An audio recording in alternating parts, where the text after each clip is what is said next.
یو يهودیو اب راته د الله پیغمبر په محفل کې بناسو ماشوم نوجوانو د الله پیغمبر په محفل کې بناسو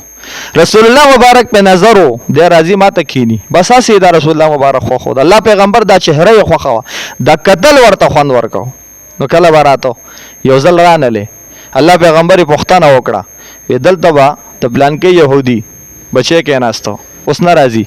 صحابه ورته بیمار دي د الله پیغمبر ولا لاړې بیمارو په آخري وخت کې ورته رسول الله مبارک کلمه وویله چې الله پیغمبر ولا دعوت ورکو چې دا کلمه وویل نو د خپل د پلار د دسی وکتل چې بابا سو کما د خراته وي چې دا دین دی پرېدا دا مذهب دی پرېدا کلمه وایا او اما ته د خپل دین ترغیب راکې بابا سو کم بابا ورته بسترګو سترګو کوي چې دا رسول الله مبارک درته سوي په دې عمل وک په آخري وخت کې ایمان راوړ دا ایمان ورته پسند نصیب شو صرف د رسول الله مبارک په کتو د الله د پیغمبر په جمال نو په دې قرآن مجید کې د جلال مشته او په دې کې د جمال مشته بیا یو حکم د قرآن مجید یو حکم دا دونه قیمتي دي چې په دې باندې زما استا جون سميږي او په نه منلو زما استا ژوندۍ دا خرابيږي نن په کورونو کې پریشانی ده ټولو نه زیاته پریشانی په کورونو کې هغه د صدا مور خپلار ګیله کوي وای بچی زمونږ نافرمانه دي زه مبارکي پېښ کوم د کور والو ته چې دوی په خپل بچی باندې قرآن مجید ختم وکړو حافظ جوړ کړ ځکه چې کوم بچی باندې د قرآن مجید ختم وکړل چې حافظ شي یا عالم شي دا د مور خپلار تابع وي دا د مور خپلار قدردان وي دته په مدرسه کې مونږ بل خبره نه کوو دته مونږ وایو بچیا د بابا قدر کوه بابا ته تیزه خبره مکوه د پلار خپې چاپی کوه پلار لدی سر مالش کوه پلار لدی په خپل وس مطابق چې سکیږي ورکوا پاغه سره داغه په کارونو کې مرسته کوه تیزه خبره ورته مکوه تعالی چې بابا आवाज در کې بچیا جی ورته کوه تعالی چې مور आवाज در کې نو ورته وای چې جی امي دراغلم جی ورته کوه تا ته چې مور وای چې بچیا نو مزما تا خپل مور لزا دا د رسول الله مبارک تعلیمات دي هماره سره کې ولا موږ دا ترغیب ورکو نو چې د حافظ شو عالم شنو د مور خپل تابع وي قدردان وي کنه زیات تر خلک وای چې بچي دا زموږ نافرمانه ده زه اکثر یو خبر کوم موارز کې کوم هغه ماشوم چې په هغه کالج یونیورسيټي کې سبق وای او د سهار بیک الی او د کالج لذي یا سکول لذي یا یونیورسيټي لذي دغه بچی نه مور یریږي خو وای نه چې بچیا زتا نه یریږم مور ته یریږي مانه داسې کمیونه شي په یو کار کې چې دا بچي مانه خپه نشي ځکه دا خو بیا به غورځي الته به پروتي یو څو خبرې براتو کې بوتان به مو غورځي وزي نه کوم ځا اوس پورې ما روټای نه ده تیار زما پراټه زما ناشته نه ده تیار مال دي بوتان نه دي پالش کړي مال دي دانه دي کړي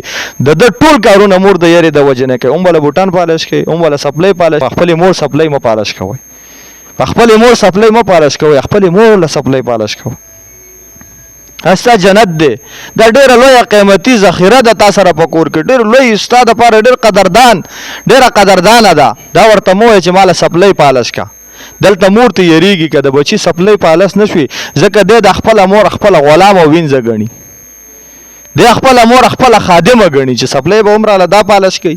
ناشته به عمره لدا تیاری جامې به عمره لدا اسری کوي بیگ بر لدا بر ارسه بر لدا کوي چې وای نکړه زبرته سو خبري هم کو مور ته یریږي او چې دا مدرسه کې پاتې شي دا بچي په کور کې قسم مې د رب په ذات وي د په مور خپلار یریږي چې دا رانه پس خبره خپه نشي تیز انسان د تیز خبر رانه ونه شي مور خپلار مې په خپه نشي زما په دې خبره چرته مور خپلار خپه نشي په دې خبره مې چرته مور خپه دی یریږي د مور ته وای چې تعالی سپلای پالش کوم د مور ته وای چې تعالی زه شی په خو د مور ته وای چې تعالی ډوډۍ په خوم د مور نه تاسو کې مور سبا خوري سبا غوندي سدي پکار دي سد لراوړم هیڅ عمر سره نه د مور خپل قدردان وي نو خوش قسمت دي هغه خلک چې هغه خپل بچو ته قران وخی خپل بچو ته احادیث وخی خپل بچو ته علوم وخی دا ښه سوچ وي اگر کده دا سوچ وي چې زه خپل بچی ته د نور تعلیم اوخم او د به زما تابعدار وي حاشا وکلا غورخه په ډاکټرۍ کې څوک یو استاد بچی ته ځانه و چې ته د مور قدر کوي نه په انجینری یو کتاب کې دا شته چې وقضا ربک الا تعبدوا الا اياه وبالوالدين احسانا دا قران ویلي دي چې مور خپل سره احسان کوي دا د انجینری په کتابونو کې نشته نه دا په کالج یونیورسيټي په یو کتاب کې شته نه په یو لسم کې شته نه په دولسم نه په لسم کې نه دا د اول نواله تر د لسمه پورې میټرک پورې یو کتاب کې دا شته د خاجي بچیا قران مجید کې الله دا خبره کوي فدی دا یو قران مجید دی دا دلته احادیثو کې رسول الله مبارک فرمایي چې د مور خپل قدر وکړه الله پیغمبر فرمایي رضا الرب فی رضا الوالد وسخط الرب فی سخط الوالد. مونږ له چې بچی راشي بابا راوستوي چې دا بچی تا سره داخلوم رب راضي کو. مونږ ځان سره دا بچی داخل کو، اول ورته وي بچیا ته چې دلته علم حاصلې رب راضي کو، رب راضي کو. اته کاله ولا دا ترغیب ورکو رب راضي کو. بیا چې احادیث ته راورسي بیا ورته مونږ وایو بچیا رب په سر راضي کیږي. رضا رب فی رضا الوالد. ته پلار پر رضا کې د رب رضا ده، د پلار پر رضا کې د رب رضا ده. وسخط الرب فی سخط، پلار د خپو ګوره رب ناراضي کیږي، پلار د خپو رب ناراضي کیږي. دا په رسول کې په سبقونو په پټکو په لوی لوی منځونو په اوږدو اوږدو منځونو په اوږدو اوږدو تلاوتونو نه کیږي. رضا رب فی رضا الوالد، پلار راضي کا رب دې راضي شي. وسخط الرب فی سخط الوالد، بچیا